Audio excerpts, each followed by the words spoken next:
therefore, it is a way of life that God has provided for us to live as His children.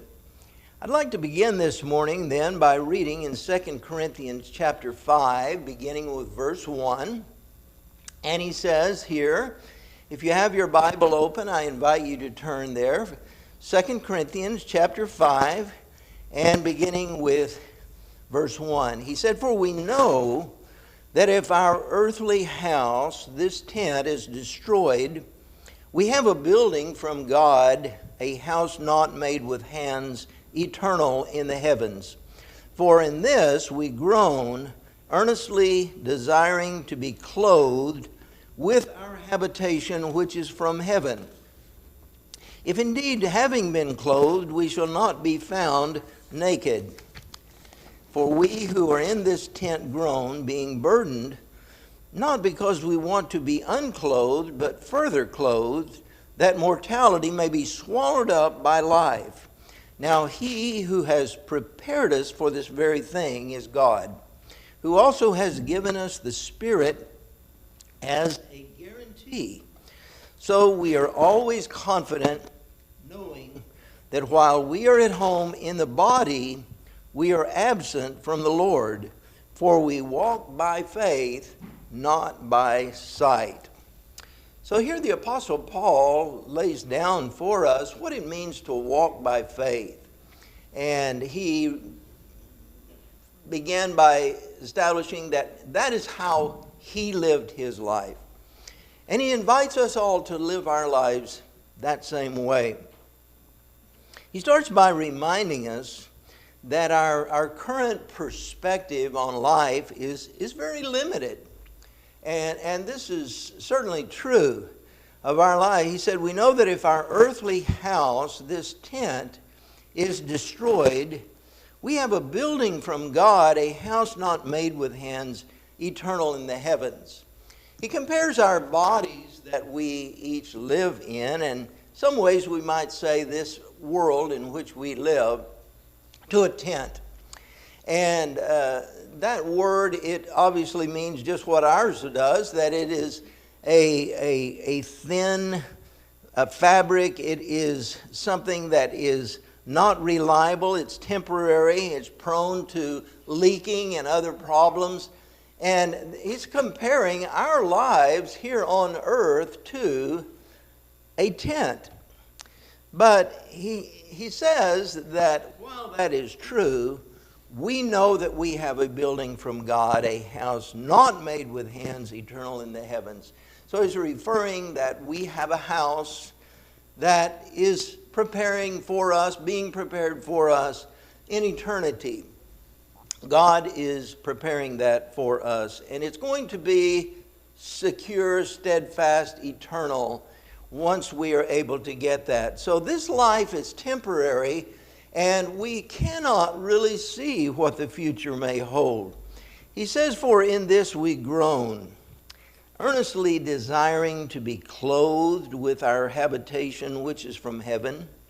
If indeed, having been clothed, we shall not be found naked. For we who are in this tent groan, being burdened, not because we want to be unclothed, but further clothed, that mortality may be swallowed up by life. Now he who has prepared us for this very thing is God, who also has given us the Spirit as a guarantee." So here we see that in this we groan, and meaning that in this life we have many trials, we have many weaknesses, we have pains. As Jeremy was sharing, that things like this happen in our lives, that we have to contend with those things. The reality of this life is sometimes difficult, and yet the groaning that we do can be lessened the fact that we know something better is in store. That God has a purpose for our lives, and His purpose is for us to spend eternity in heaven with Him. That will be the permanent reality that we can look forward to. And because of this, he says the Spirit has given us a guarantee. And that word in the Greek language is arabon, but it is a down payment. It can be like a promissory payment that is made in advance, and it is what gives a promise of receiving the full amount in the future. So God has given us a guarantee through the Holy Spirit that we have a heavenly home that is being prepared for us, that is waiting us when this life is over. And so he says we're always confident, knowing that while we are at home in the body, we are absent from the Lord, for we walk by faith, not by sight. So faith is not ignoring the reality. We do live in this world, and that is a present reality. But what the Apostle Paul and what the Bible is saying is that we need to acknowledge there is a higher reality. And that is that we know that when this tent is so flimsy and so subject to uncertainty, the one who created us is standing next to us through all of these things in life, and he is there to safely guide us through to the end result that he has in mind for us. So it's our perspective on life that we need to look to when we are walking by faith. We are living in earthly tents, but we have an eternal home that is there awaiting us. It's ready for us whenever the time comes.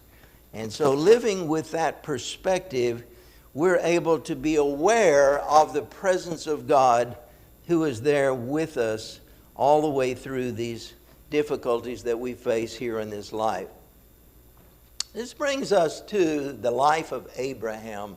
When we talk about faith, we think of Abraham because he is the great primary example of faith that is held up for us throughout the Old Testament. He was the father of the Jewish nation, and he is the father of the faithful.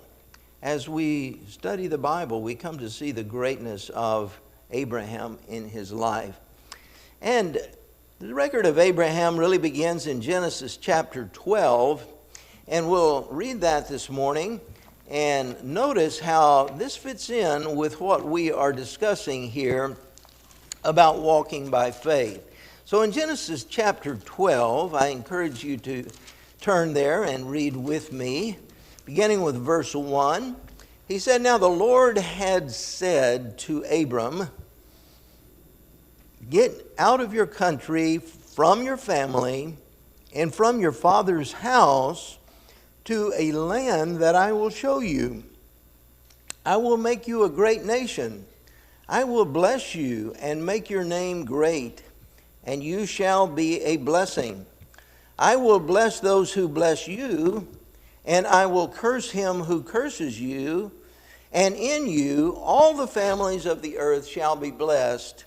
And verse 4 then says, "So Abram departed as the Lord had spoken to him, and Lot went with him. And Abram was 75 years old when he departed from Haran."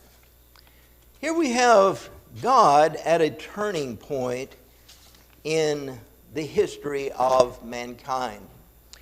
Prior to this, we see that the world was spiraling out of control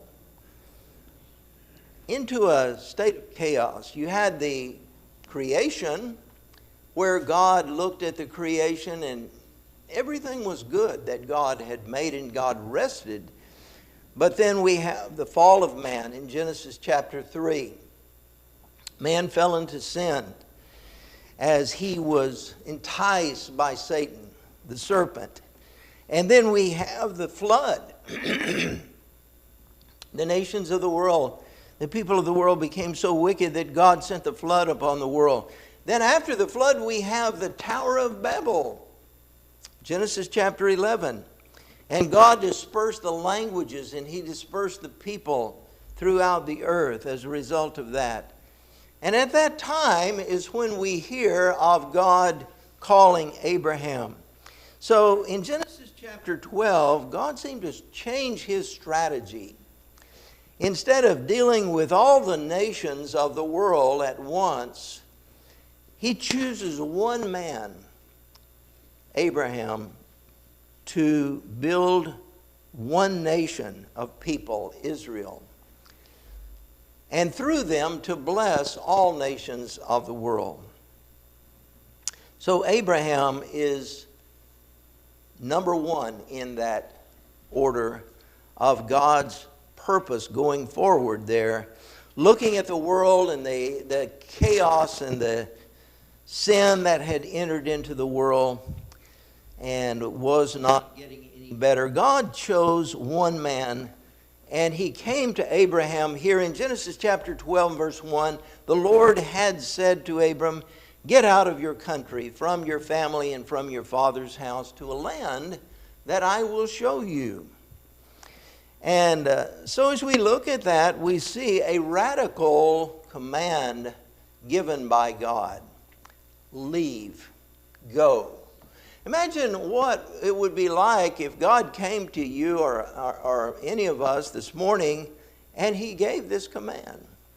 I want you to get up and leave your home, leave your family, leave your job, leave everything behind, and go to a land that I will show you. How many of us would do as Abraham did, as it says in verse 4, that Abram departed as the Lord had spoken to him? Just think about the command that is given there to Abraham. There are really two commands: go and be a blessing. So living by sight would make it very difficult, not impossible, for us to obey a command like that. I think most of us, it would be, "Lord, where do you want me to go? Can you at least show us some travel brochures of what it is like? Do they have any golf courses there? Do they have any hospitals? Lord, just go." And all he is saying is, he doesn't tell Abraham where he is going. He says, to a land that I will show you. So Abraham is given commands here that are very life-changing, that are very radical. And as you look at Abraham here and what he is expected to do in all of this, there is the step of obedience that he is given here. We realize here that the people of Abraham's day, it says that, the Bible says that Abraham lived in Ur of the Chaldees. And that according to Deuteronomy 24, the statement is given by Joshua that his father and his family before him, they worshiped the gods that were on that other side of the river, the pagan gods. Abraham was now in midlife. He was approaching the time of life where you would become an elder. And that was a place of honor and respect in that society. Abraham had a comfortable life. He lived in a city that was, in that day, very advanced in its technology. It was a sophisticated city. It was a walled city. It was a large city. And God just came and said, "Get out of your country, from your family, from your father's house." These were the very things that their identity was based upon. Today, your identity, we find, is you have your Social Security card, you've got your Medicare card, you've got all these ways of identifying yourself. But in those days, it was your country. Where are you from? Which family do you belong to? Who is your father? That was his identity. And yet God says, get out of that. Leave your country, your family, your father's house. Go to a land that I will show you. He gives him no further specific explanations of these things. So there's an ambiguity there. There is living by sight, he would not have been able to do that. I need to know where I'm going before I start. But living by faith, Abraham departed. He was trusting God. He was believing the promises of God. God said, I will make you a great nation. I will bless you and make your name great, and you shall be a blessing.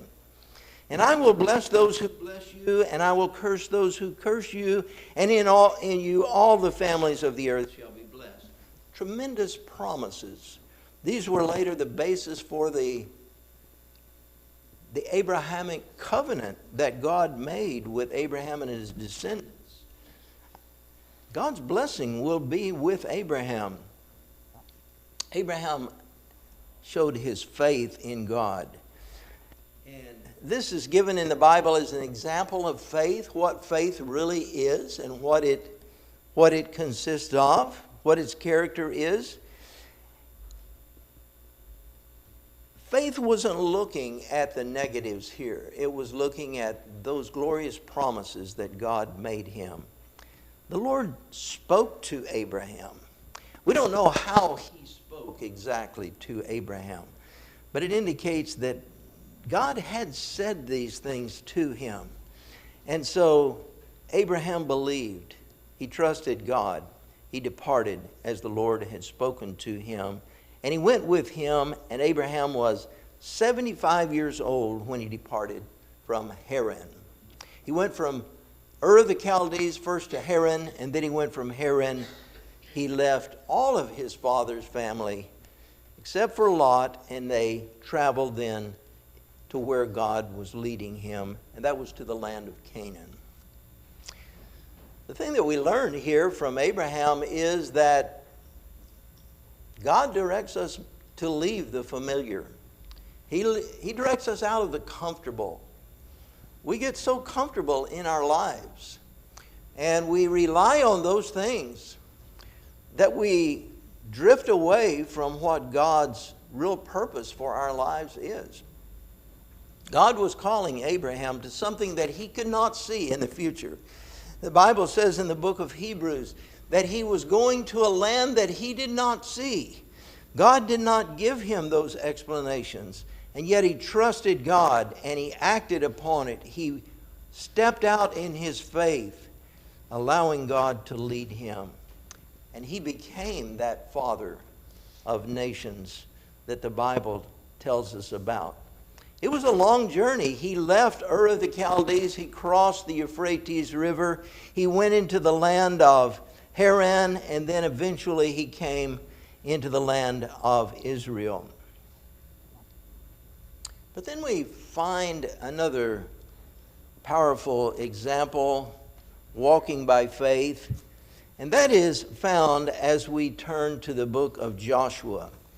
In Joshua chapter 6, we look at the conquering of the city of Jericho under the leadership of Joshua. And I invite you to turn there to Joshua chapter 6, and we'll read several verses here this morning. It says, "Now Jericho was securely shut up because of the children of Israel. None went out, and none came in. And the Lord said to Joshua, See, I have given Jericho into your hand, its king, and the mighty men of valor.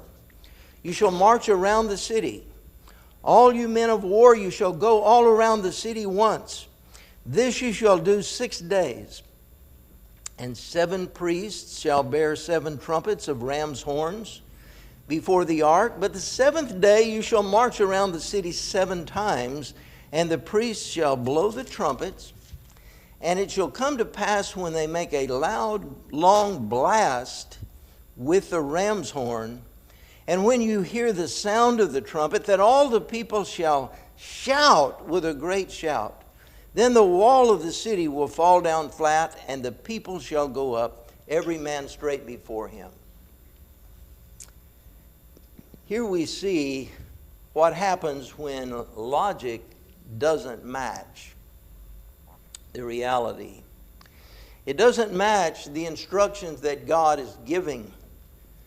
We began to look into our minds, and we began to reason Lord, why are you asking me to do this?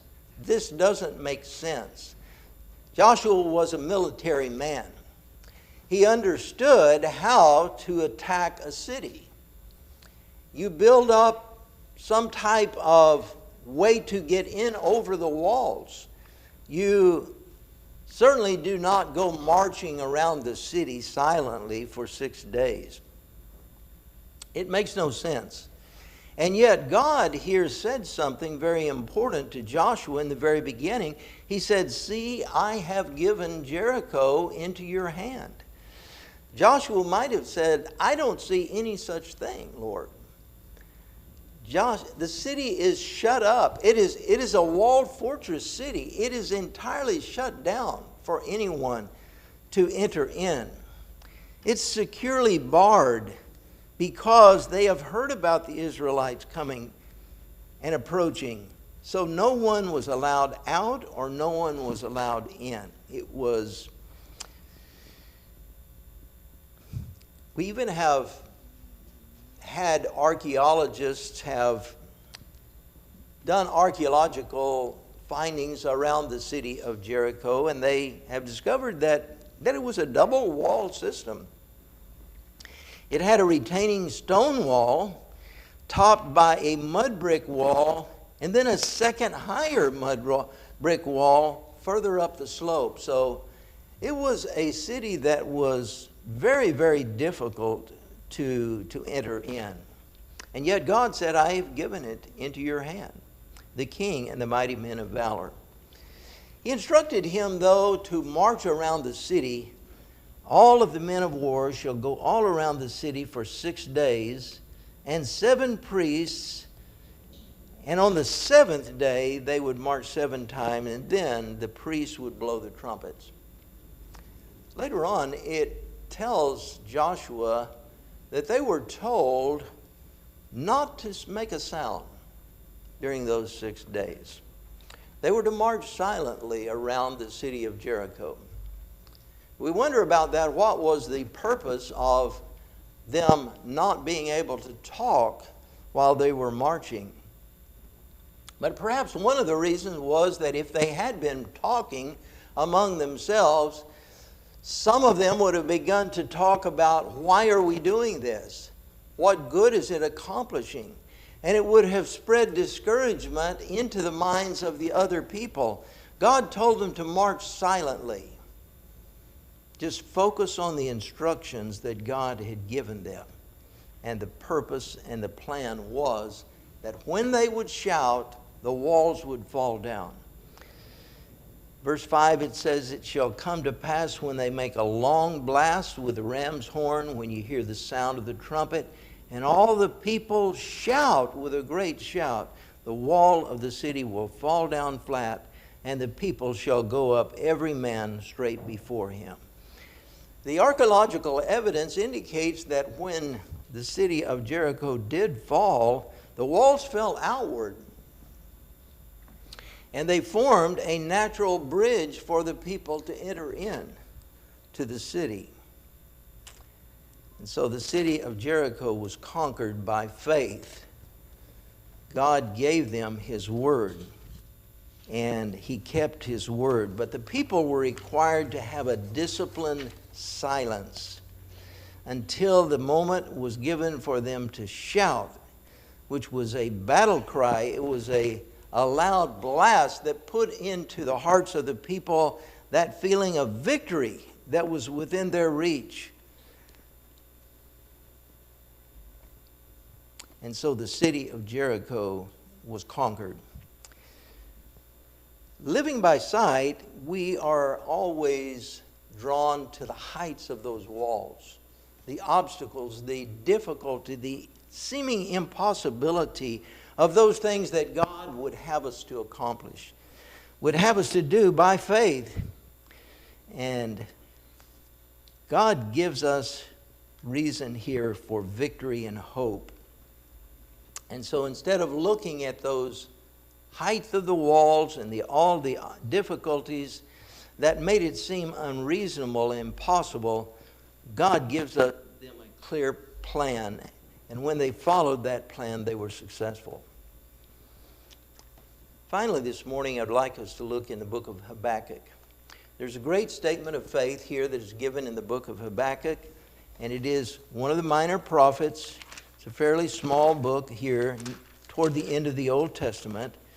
And so if you're able to turn to the book of Habakkuk, we will read, beginning in chapter 1 here, the things that the prophet Habakkuk learned about faith in God.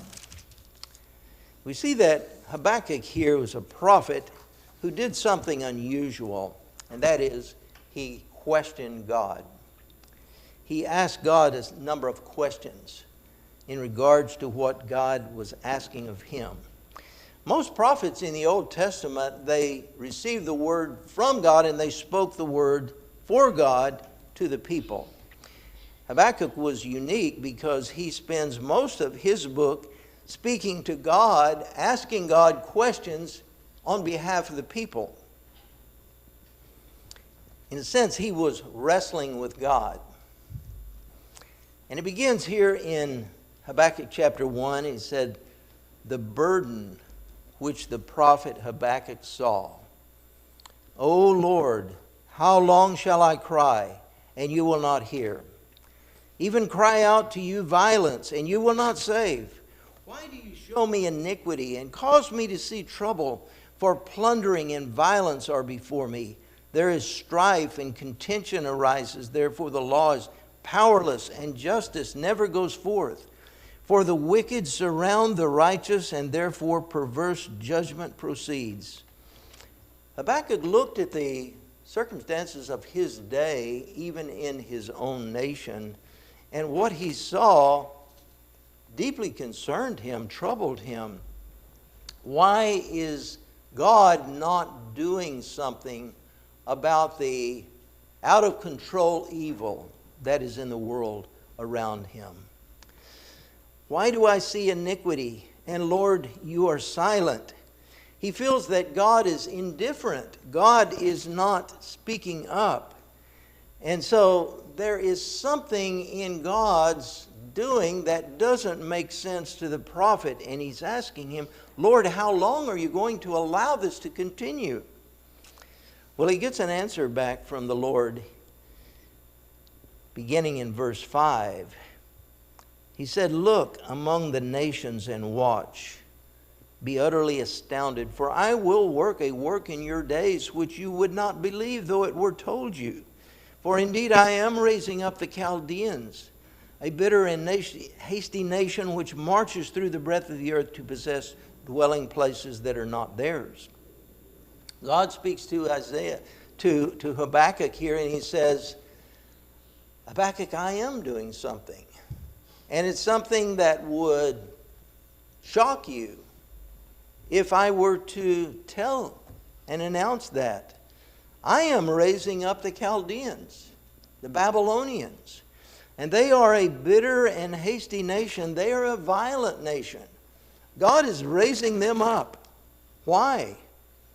And so a second question comes back from Habakkuk. He says, "Are you not from everlasting, O Lord my God, my Holy One? You are of purer eyes than to behold evil, and you cannot look on wickedness. Why do you look on those who deal treacherously?